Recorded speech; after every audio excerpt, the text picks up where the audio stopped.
വർഷങ്ങൾക്ക് മുമ്പ് മലയാളത്തിൻ്റെ ചിരസ്മരണീയനായ അഭിനേതാവും സാംസ്കാരിക ചിന്തകനുമായ ഭരത് മുരളിയേട്ടൻ്റെ വീട്ടിൽ വെച്ചാണ് പുരോഗമന വിദ്യാർത്ഥി പ്രസ്ഥാനത്തിൻ്റെ അമരക്കാരനായ എം സ്വരാജ് എന്ന വിദ്യാർത്ഥി നേതാവിനെ ആദ്യമായി കണ്ടത്. അന്ന് മുരളിയേട്ടൻ്റെ കയ്യിൽ നിന്നൊരു വലിയ പുസ്തകം, ആ പുസ്തകം ശ്രദ്ധിച്ചപ്പോൾ മനസ്സിലാക്കാൻ കഴിഞ്ഞത് അത് ജനങ്ങളിൽ നിന്ന് പഠിച്ചത് ജനങ്ങളെ പഠിപ്പിക്കുക എന്ന് പറഞ്ഞ വിഖ്യാതനായിട്ടുള്ള ചിന്തകനും നാടകപ്രയോക്താവും കവിയുമായ ബർത്തോൾഡ് ബ്രത്തിൻ്റെ ജീവിത ദർശനങ്ങളെക്കുറിച്ചുള്ള പുസ്തകമായിരുന്നു. ആ പുസ്തകവുമായിട്ട് ഹൃദ്യമായ ചിരിയോടെ സ്വരാജ് നടന്നകന്നു. സ്വരാജിൻ്റെ അസാന്നിധ്യത്തിൽ അന്ന് മുരളിയേട്ടൻ പറഞ്ഞ വാക്കുകളുണ്ട്.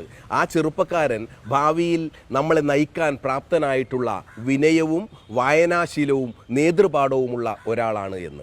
പിന്നീട് സ്വരാജിൻ്റെ ഓരോ പ്രവർത്തനങ്ങളും വലിയ ആദരവോടുകൂടി നോക്കിക്കാണുമ്പോൾ മുരളിയേട്ടൻ പറഞ്ഞ് എത്രമാത്രം അന്വർത്ഥമാണ് എന്ന് തോന്നിപ്പോയിട്ടുണ്ട്.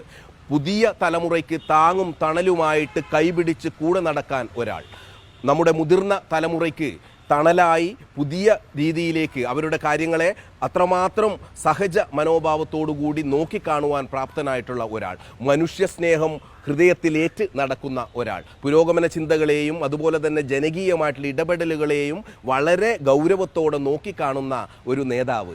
സ്വരാജ് നമ്മുടെ ഒപ്പം വേണം. സ്വരാജ് നാടിൻ്റെ നന്മയ്ക്ക് വേണ്ടി, ജനങ്ങളുടെ നന്മയ്ക്ക് വേണ്ടി, സമൂഹത്തിൻ്റെ സമഭാവനയ്ക്കും മാനവികതയ്ക്കും സ്നേഹത്തിനും സഹിഷ്ണുതയ്ക്കും വേണ്ടി പ്രിയപ്പെട്ട സ്വരാജിനൊപ്പം നിങ്ങൾ ഓരോരുത്തരും ഉണ്ടാകണമെന്ന് സ്നേഹത്തോടെ സവിനയം അഭ്യർത്ഥിക്കുന്നു.